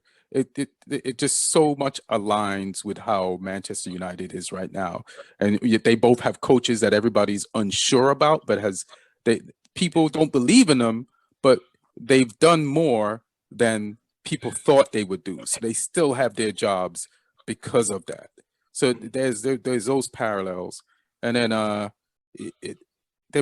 there's Sacco is good because there's a time when when Solskjaer and Southgate can't motivate his players to go harder, and you need some type of creativity, and it comes from someone who plays with no fear because of their age and because they have nothing to lose. And that's when a sub like Saka comes in. That's why I don't think he'll start like you guys say, but there might be a moment when you need a Saka, and if you play that card, I think he'll deliver. Even as a sub, I don't see him getting on though. So say we play a front 3 and Rashford and Sterling are the wingers, and then we need to make a sub. It will be Sancho, it will be Grealish ahead of him. I don't see how he jumps ahead of any of these other guys if we need a sub or if we need a starter, unless, like I said, there's loads of injuries and suspensions. Right. There's always, for me, I really like him as a player, but we're kind of overloaded with options in those areas, and there will always be someone who is better than him available, in my opinion. I mean, he'll probably come off the bench and score the winner in the final now or something. Yeah, like that's what I'm telling you he's going to do. I'm basically telling you that's what he's going to do. I can't see why you would throw him in instead of Sancho, or why you would throw him in instead of Grealish. But when there's all these other options. So who's going to start on the right for us? I really don't know at the moment. It depends whether we play 3-5-2 or 4-3-3 or 4-2-3-1 as well. So because he like I say, it might be wing backs, it might be wingers. We don't know yet. All right, you got badges, right? So I'm gonna put this on your badges. what would be England's formation if with the 26 that's picked? Yeah. What do you think is best formation wise, and who in what spots? I think No pressure. I think a lot of it depends on the level of the opponents. Because for me, if we play Germany or if we play France, then I think we should play 2 holding midfielders. I think personally we're better in a 4-2-3-1 or a 4-3-3 than we are the 3-5-2, but that's just my opinion, because I think we have so many talented attacking players. The 3-5-2 limits them. So you said 4-4-2. No, 4-3-3 is what I would play. Oh, okay. So say we're playing the first game against Croatia, I would go more attacking in that one, even though Croatia are a strong team. Or even if we're playing Scotland, like you play Rice as a holding midfielder, because I think at the moment he's had a better season than Henderson because he's been injured. So I would play Rice there. I would play Mount and Greenish or Foden with him. And I would play the other one of them out wide, Kane through the middle, and probably Sancho or Sterling on the other side. Or even Rashford. Let's not forget, Lee, that Croatia is a hill for England, because they beat England in the last World Cup. They beat England out of the European Championship in 2008. So it's so much history. Yeah, had a lot of success against England lately. Yeah, this is not a give me match. We might lose the first match, then what? Yeah. Then the panic sets in. Yeah, but then we'll beat Scotland and we'll beat Czech Republic. So yeah, but when you need to win, and the pressure starts mounting, and then that's the problem with England. Like they'll freeze up, when we need to and when we should beat the team. Just the way Man United kind of froze up in the Europa League finals when we needed to and when we should have. So last Scotland game is Scotland for the first time in a tournament since 1992, right? Mm-hmm. No, 1998 World Cup. That was the last tournament they participated. Damn. So they're gonna be ready for England. They're gonna be gunning for England. That's the dream game for them. That's the dream of their life. Do you know who Scotland's? That's a derby. Number 9 is. No, but it is a derby. But do you know who Scotland's starting number 9 is? Who? It's a guy who Martin has criticised so often. Shea Adams. From Southampton. Oh, he just moved, right? Yeah. Okay, so you see that's you believe in that guy. So you even another reason. But you don't. I don't, but you do. All right. Lee, I do want to say one thing about I agree 100% with Ward-Prowse not making the England team. Like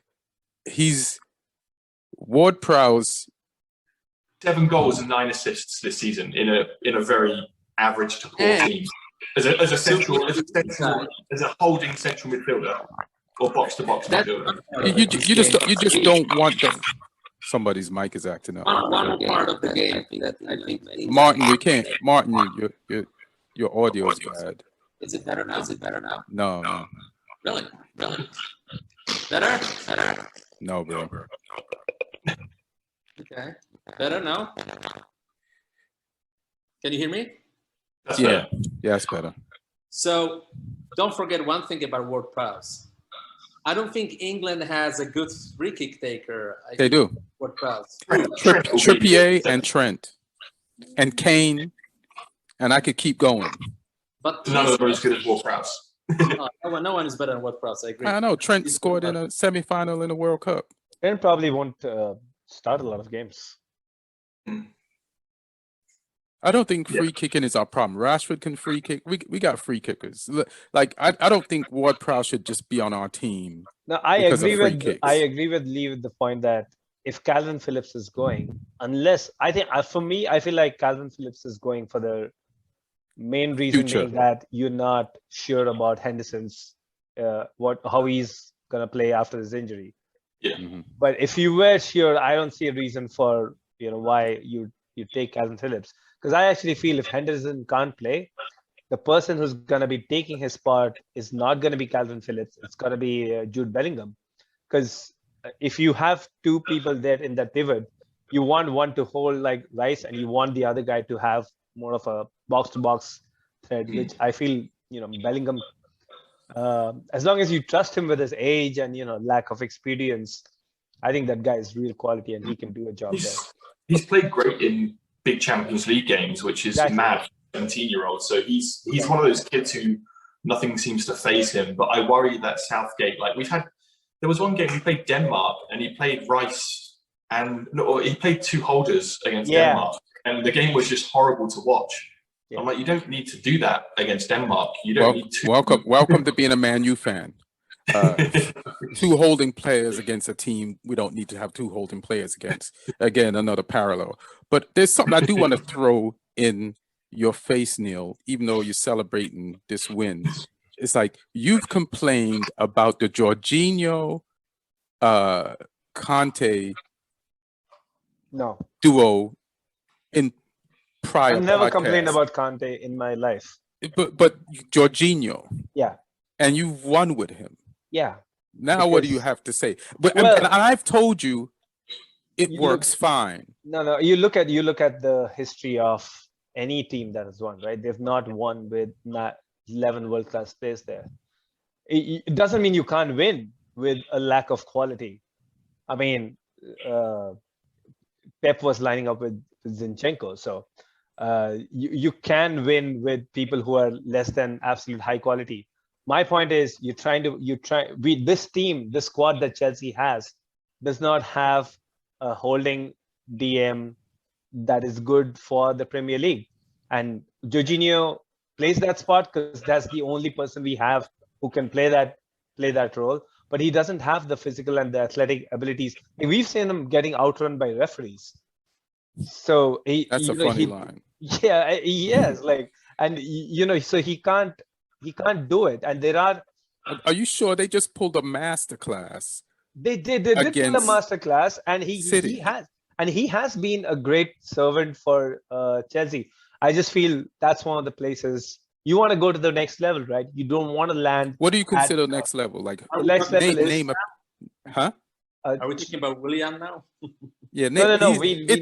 I think Jorginho is his new Willian. Yeah. No. I feel your Willian is always you pick a Brazilian player on Chelsea that can. And again, just like Willian, Jorginho is your highest scorer in the league, and you're picking on this guy. My point is but I'll tell you the difference though. Jorginho, the reason he was bought to Chelsea, I think he's done his role really well. So I have no problems with Jorginho giving a good return of investment on what he was bought in. He's just not a holding DM in my book. So my upgrade would be somebody like a Declan Rice from the Premier League or an NDD.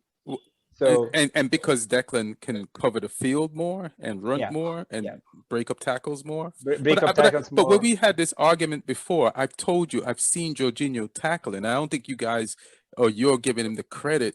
I think it's like 1 in 10 that he gets right. In fact, since the last time we spoke about it in the podcast, there have been moments. Yeah, he's won a Champions League. He's won the Champions League, but there have also been moments where he's dropped points in the league due to mistakes he's made against Arsenal.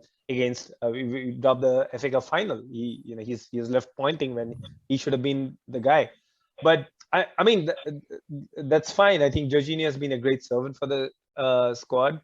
I just feel that's one of the, along with striker. That's you always say that when you want to get rid of someone. He's been a great servant. Again, I think he's been a great servant to the club. But let's get rid of him. Axe him. Yeah. Well, this is Chelsea Football Club. The standards are going to be high, the drug that we're on right now, I've been very understated about the hopes I have for this for my team. Let's hear him. But I think right now we're kind of like this is gonna be the decade of Chelsea. Unless we completely bottle it, like how we did when we got in Jose Mourinho for the second time. I hope we learn from our mistakes, and if we do just a few things right, we have a great future. We're ahead of schedule. Can I just tell you something? I think it's taken a while for Chelsea fans to grow confident in Chelsea. Yeah. And I think you've already missed the decade of Chelsea. The decade of Chelsea was 10 years ago when Abramovich joined and all the things that you've won. It's more than 10 years now. So like to say this is going to be the decade of Chelsea means to me you've missed an entire decade. I'll tell you the decade. Chelsea. I'll tell you the entire exact decade that we've missed is since we won the Champions League last time, 2012, and that was a team that was on its last legs, and they somehow won it. And then we had to kind of do a complete rebuild and the transition. That transition, the rebuild never really happened because we just kept putting Band-Aid over Band-Aid over Band-Aid. The insane thing about Chelsea as a football club is that even during a transition, we still won two Premier Leagues. We still won a couple of FA Cups, a League Cup, 2 Europa Leagues. I mean, that's credit to a lot of the key players, but he didn't really focus into building an absolute top line, squad. Well, Neil, I will tell you what will be a bigger transition for Chelsea. If Abramovich falls out of Putin's favor, it will be a much bigger transition for Chelsea because then he will take all his money out of his bank account and that's the end of the story. And he did it with Khodorkovsky, right? So there's always that danger with Russian oligarchs that something can happen. Roman Abramovich. Remember Prohorov, the guy who bought Brooklyn Nets, right? And then he also disappeared at some point. So Roman Abramovich said no to an offer from folks like Bernie Ecclestone and the guy who I think kind of like is the top expert of the Bank of England. That was valued. That was you're built on Russian money, which is not a very stable. Every club worth its salt is not. There's not a single club in European football that's built on divinity. Everybody spent money. I understand, but you're built on specifically Russian money, which is ground. Which is pretty much the same as every other money. Like, aren't the Nets doing really good right now? What's that? Yeah, the Nets are doing pretty well right now. Yeah, he's not there anymore, Prohorov. so that's why. So he's gone. They've done okay. If Abramovich is on a sticky financial situation and he has to sell the club for any reason, he'll sell the club and we'll move on with the next guy. The value of the club is very high right now. Yeah, but the boards that people had, the window of opportunity people had to kind of say that, oh, if Abramovich goes, Chelsea falls. That ship was sailed, my friend. No. I don't think that ship has sailed. I don't think that ship has sailed. Like if Abramovich goes, yeah, like we're talking about Chelsea has been on a trajectory of success since Abramovich got there. They weren't before.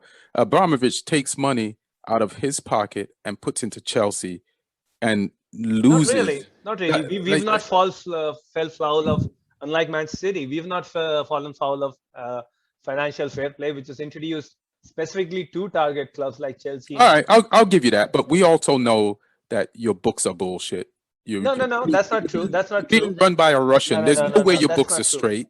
Sorry, Russian people. Well, I think you're mistaking us for Man City. Like, no. We don't have sponsors who are basically the same guys as our owners. Right. We have external sponsors, and we make our own money. We con Real Madrid into hazard money. We con. That's my point. That's my point. Two strikers who are both. That is my point because Abramovich. But that's not set up like a real business. And if you lose the guy who set up this real business, no, we have actual people, right? But financial people. When you sell the what club, they do, Neil, if you sell the club, right?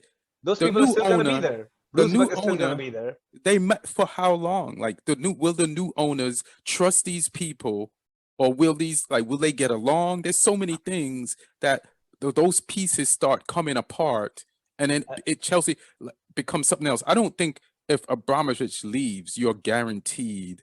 There are no guarantees in life, but success. Yeah, but like you're talking, but those gambles are there with everything. Those risks are there with everything, but the risk is highly marginalized right now with the way the financial situation of the truth is there are only two clubs in the Premier League that are traditionally powerhouses, no matter what, which is Man U and Liverpool.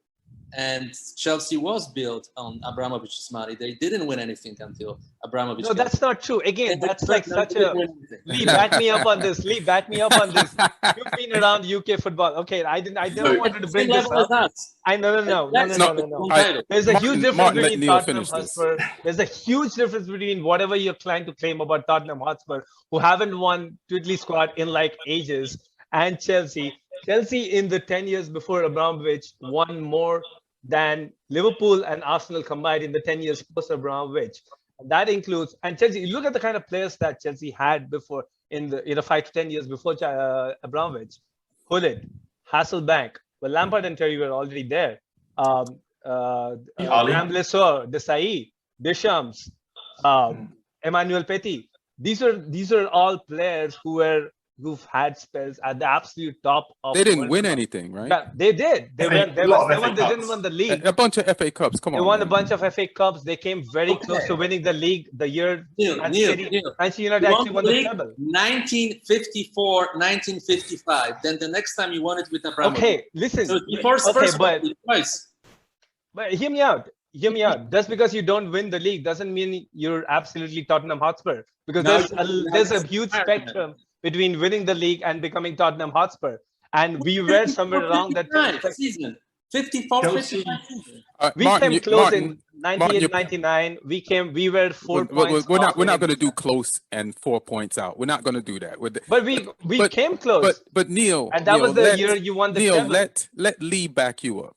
Okay. Can I say, like, Chelsea traditionally were like in the 60s and 70s, and obviously the league went in the 50s, but the 60s and 70s, Chelsea were like one of the like hottest clubs in the country. They were one of those teams who didn't necessarily back it up at the time with league titles, but they had a real, like, they were one of the biggest clubs in the country at the time when they had like Ron Harris and Peter Osgood and people like that. These guys were like proper Chelsea legends. And then there was that spell in the 90s that Neil was talking about where they had, you know, all these big name players. So they've been around, like it wasn't just they came from nowhere when Abramovich put the money in there. I think they had already qualified for the Champions League. They went to the semi-finals. Yeah, they went to the semi-finals of the Champions League. And I think the thing is as well, I don't think they would be fucked if Abramovich went either, because for me, they are like someone extremely wealthy would come in because they're a status purchase as well, because of the location. They're in one of West London's wealthiest, or one of the country's wealthiest neighborhoods.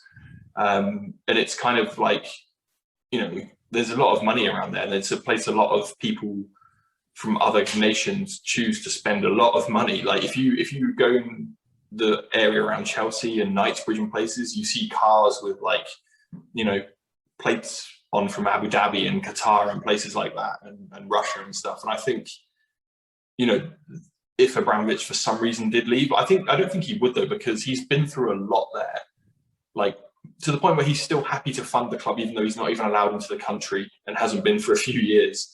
And you saw the way he celebrated as well. Like, I think he has a genuine passion for the club. It would only be if, you know, someone took his money from him, which is always possible. Which is what Martin is saying with his fingers crossed. Yeah. So I think when it comes to that, you kind of know like it's not going to happen. But I forgot what I was going to say, but I do feel like just because I think Abramovich is the key. It's just like sometimes one person is key. It's like when Ferguson left Man U, he was the key. You know, it was the same owners, but he was the key. And then after that, we went down. I feel like if Abramovich leaves Chelsea, he's the key and shit changes, because he's the one that okayed the hiring of all the people that are doing the things that are right for Chelsea right now. And it's just like all rich people have their own ideas and their own people that they want to put in charge of stuff, and nepism and just all that stuff. No, I completely agree with that. But I feel like, let me just finish? Yeah. But I feel like there's already been a decade of Chelsea, but Chelsea is going to win again because they're set up to win. I've said this on other podcasts. It's like Chelsea will build a team through a coach, and after that coach wins and then loses and they fire that coach, the team is good enough for any other coach that's on a certain level to come in and win with that team. And that's the position Chelsea are in right now. Like when Mourinho first got there, he set them up, won, and then he leaves, and then they won more afterwards with different coaches. Chelsea has like definitely like their squad is so young. They just won the Champions League, and they can add more. So it should be a good time for Chelsea. Can I say my final word in this little debacle? Yeah, and I'll just say stats. I'm going to read some stats for you guys, and you judge by the stats. So Chelsea, pre-Abramovich, won 1 league title, 54-55, won 3 FA Cups, 70, 97, 2000, won 2 Cup Winners' Cups, 71, 98, and that's it. Now, Spurs won 2 league titles, 51, 61, won 8 FA Cups between 01 and 91, won 2 UEFA Cups, and 7 charity shields. So clearly, Tottenham won way more trophies than Chelsea before Abramovich went to Chelsea. Wait, I mean, you just rattled off. You just said that there's like a bunch of Chelsea actually won 7 trophies in the 10 years pre-Abramovich. What type of trophies? I'm just looking at those trophies. Yeah, there's two FA Cups. You won FA Cup. There's 2 FA Cups, 1 League 97 Cup. and 2000. The 2 FA Cups, 1 League Cup, 1 Charity Shield. Yeah, that's 4. And then there is the Cup Winners' Cup. And UEFA 5, then there's the UEFA Super Cup. So that's 6. Okay, I said 7. There's 6. How far back do we have to go for Tottenham Hotspur to win 6 trophies? I'm saying pre-Abramovich. I mentioned pre-Abramovich. Okay, so even pre-Abramovich, how far back do we have to go for Tottenham to win 6 trophies? Till the start of competition. I mean, I guess what Martin is trying to say, back in the day, Chelsea. Which back in the day? It depends. I know.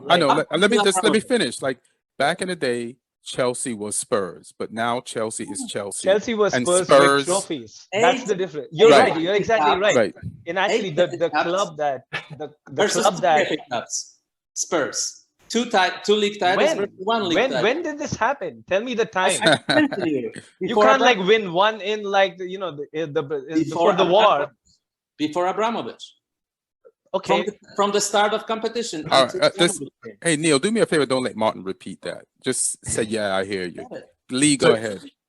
If we look at league finishes, because for me that's another indicator. So the last season before Abramovich, 02-03, Chelsea finished 4th. That same season, Spurs finished 10th. Yeah, the year before, Spurs finished 9th. The year before, 12th, 10th, 11th, 14th, it was 10th. Our worst decade. Whereas Chelsea were finishing, before Abramovich, it was 4th, 6th, 5th, 3rd in 98-99, 4th the year before that. So they were a top 5. Yeah, top 14 Chelsea before Abramovich was Spurs now. Wait, before the season. No. I'll add a word to it. Mm-hmm. Chelsea before Abramovich in the last 10 years was basically Spurs of right now with trophies. With trophies, yeah. Because we did win 6 trophies in that period, and which but Spurs you have to dig those trophies. You didn't win the league, and Spurs. But we still won trophies. Spurs haven't won anything. Yeah, I'm saying about 100 years. And we had the one superstar. Martin, Martin has you to Kane. 100 years from now. I think the thing we're saying is like Abramovich didn't come in and buy like a 15th place team and put them at the top of the table. Right. He came into a team that were top 4, top 5, and pushed them to the top, right? Which is smart businessman. And then he said, "This team, I could buy any team, but this team is almost there. I can take money out of my bank account and add it to this team and take it over the top. And then I'll just keep adding money to keep it there. And then I'll set it up so that it's making money for me, and the money's not necessarily coming out of my pocket. Now, I don't know if, Neil, you've ever looked up how much Abramovich has spent and how much he's made since he's been there. I don't know what those numbers are. I don't know if anybody could grab them real fast because we got to go. But that would just be interesting to know. I think we went to an entire period where it was not a lot of the club was not financially sustainable, which is what I said. Like right at the beginning of this conversation, I said that there was a period, there was a window of time where you could say that if Abramovich pulls out, Chelsea is not going to be on sound financial foundation. But that period has gone. Ever since I think financial fair play came in, we've we've done a lot of things. We get a lot of criticism for using the loan army, for example, have like 40 players out on loan. But what that has allowed a steady stream of income year over year, and which doesn't really, the initial investment is not a lot, and with our academy, so it's allowed us to like have a steady stream of income while we keep putting in funds into the team. So I think we haven't fallen foul of financial fair play since then. And if Abramovich goes, I think what Lee was saying is correct too, because like this guy actually has a passion for the club. He doesn't just, he's not just there exactly as a business. And there have been indications that he wants to keep the club in the family. But even if he goes, there might be incompetency with the next set of owners. That's always possible. But I don't think on a financial ground we are going to have trouble. So all I remember, 2004, I was on a train from London to Cardiff for the Carling Cup final between Liverpool and Chelsea. It was before Chelsea won their first trophy. And what was making Chelsea fans really upset and violent was the Liverpool fans that were screaming, "You have no history, you have no history, you have no history." It doesn't matter. Like rival fans, what we expect a bouquet of garlands from the rival fans? Like who cares?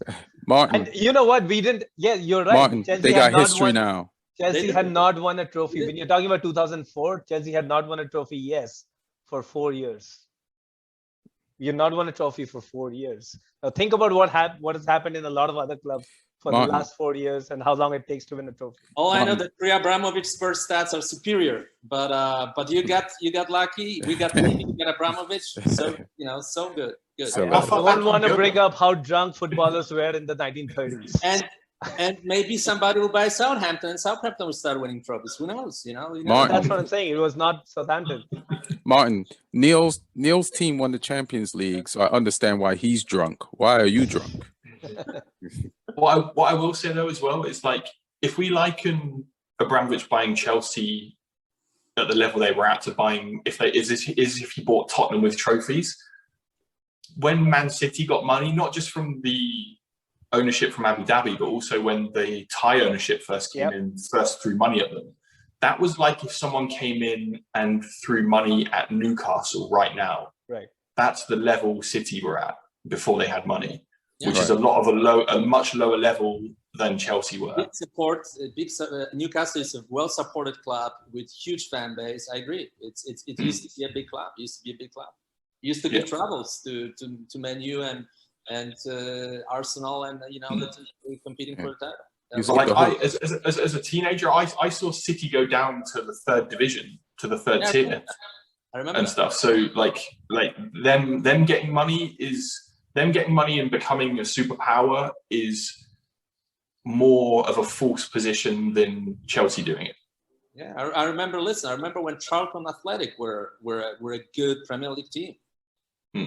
But anybody with some money and they decide, I'm going to make a team. Remember when Monaco was nothing and somebody, that owner bought it, and they bought it fine. They bought it in a place where there was no taxes so that they'd have more money to spend, and they did their recruitment right. And then they won the league. And then there was a divorce, and so it's like Monaco. I don't even think they were in League One when they got bought. They might have just gotten in there, but it's like you could do it. Here's a fun one. Do you remember FC Angie? Nah. Norway. from Russia. Okay. Angie Chakravarty, I think. They're from Yeah. I think I know. William played there. William played there. Etu played there. Roberto Carlos played there as well. They had a ridiculous team for a while. Yeah. And yeah, like that was a case of someone throwing money and then the bubble burst pretty quickly, but it wasn't built on sustainable ground. But that's the thing. Like, I mean, I think there's some shady money involved in Premier League football, but for the most part, it's done in a semi-sustainable way. It's done the English way. It's done where it looks like it's being done officially. I actually want to use the same word that he said, like the English way. If you look at the relationship between English football and money, it goes back so many years. I don't know if you guys have seen this series on Netflix called The English Game, which kind of it's a beautiful series. Like we can do an episode on that because it kind of chronicles the start of the professional game in England, which previously used to be a bastion of rich guys from from Eton, all these universities, and the FA Cup, how it moved to becoming more of a game for the masses with the professionalism coming in. And you see the kind of things they talk about. There's literally everything that they speak about there that you can draw an analogy to what happens in the modern game, right down to poaching of players, managers, players coming in from outside the system, players coming in from outside the county and receiving some hostile behavior. So this has always been there. The fact that it's a lot about I sometimes draw the parallel with religion. A lot of new age religion gets stick because the internet's around to verify their facts, but old school religion always goes around like as if this was always there and it's divine in nature. I think a lot of old school successful clubs, because all of these clubs have history. When you talk about Chelsea not having history, literally what people are saying is that Chelsea don't have successful history. The club was formed in 1905. They've had history.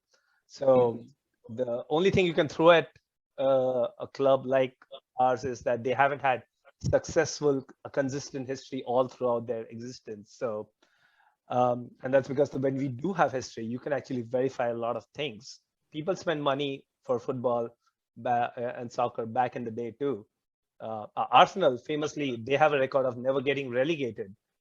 The one club that's not been relegated ever. Everton. Or maybe it's Everton too, but I definitely know it's Arsenal one of the few ones. It's two of them. But the backstory with that is they were being relegated once and they bribed their way and paid their fate to not get relegated. So was that not money? Was that cattle being herded? So what's the name of the dock? What's the name of the dock?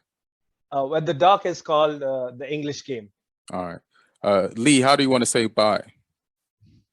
I'm just looking forward to the Euros. I'm always pessimistic about England's chances, just because we don't get the lineups right. We always seem to fuck it up. But I just, it's just always fun when there's like 2 or 3 games a day to sit and watch. So yeah, all starts on the 11th of June. I'm looking forward to it. All right. Martin, how do you want to say bye? Do widzenia. Poland's the dark horse of the Euro 2020. Did you win today in your practice game? 1-1 against Russia with the reserve team. Yeah, I mean, Poland has some gaps in the holes, but if there is a tournament to finally, because Lewandowski never had a good tournament for Poland. He was always great in qualification, but he played in 3 different tournaments and he didn't play well so far in a single one of them. So if there is a tournament for him, that's the one. Martin, if Poland doesn't go far in the Euros, and if Lewandowski doesn't do good, and France does good, and they win it, which they're probably the favorites to me, then Lewandowski is going to lose the Ballon d'Or to Conte. Do you know that? Your first shot to Mbappe, you mean? To what? To Mbappe, you mean? Nah, to Conte, because he just shined in the Champions League, so the world's eyes are on him. And then if he's on a team, man of the match in both semifinals and final. This has never happened. Yeah. So if he shines, if he plays like that, in the Euros and they win or go close, and your chance of winning the Ballon d'Or, it's a wrap. Yeah. No, I think Mbappe is the biggest competition too. I think he will have an amazing tournament. I can see him being the best player of the tournament, actually. So I think that's actually. You can see who being the best player of the tournament. Mbappe, I think, is my favorite to be the best player at Euros. Yeah. All right, Mr. Positive. All right, how do you want to say goodbye, Neil? Since I think the just champions to of Europe. tally of what Martin said. If Mbappe does have a good World Cup, I'm rooting for that because that probably means France wins, and which will put Kante in the box seat to get the Ballon d'Or because he's had an amazing 2021, and Ballon d'Or is luckily given over a calendar year. I don't think he was injured a lot in 2020 in the previous part of the season. So, Champions League, both semifinals, man of the match, final match. This has never happened. So I just hope like France can do well and no Chelsea player gets injured. And I just want to give a shout out to two players for the final. Mason Mount, obviously, like we've spoken about him, but Reece James and even Christensen, like holding the flag for the academy. This new team that kind of has been built upon the foundations that came in from the academy, and it kind of looked for a while under Tuchel it was kind of losing its way, but then Reece James has made its way back into the team. Christensen's, he fitted in. We didn't look like we were missing Thiago Silva. Is a world-class centre back. So, and Mason Mount, put the cherry on the cake with what he did with that pass, and spoke really eloquently and well after the game too. And I know wherever Frank Lampard and Jody Morris were watching the game from, they would have been pretty proud of what the team achieved. So, long may that continue. Long live Frank for handling the transfer ban and even getting you in the Champions League. Yeah, we wouldn't have reached you wouldn't even be here for Tuchel to steal the spotlight from him. It's a goddamn shame. But football is a dirty game. But I'm looking forward to the Euros. We'll see what England can do. I just want to see the creative way in which they disappoint me this time. But, England's full of tricks, man. So let's see how it goes. And I'm going to go to my favorite bar on Melrose, and they have monitors inside and outside. And I'll just watch the games outside. And, but it'll feel like pre-pandemic. Everybody, thanks for joining. Everybody be safe. Everybody be good. Thank you, Aaron Brungardt, for helping us produce this. And we'll keep an eye on Martin for when Kane leaves, and we'll have a suicide watch posted outside of his place. Real Madrid, only allowed to go to Real Madrid. Says Martin. Allowed to go to Madrid. All right, cool. All right, y'all. One. Thanks, guys.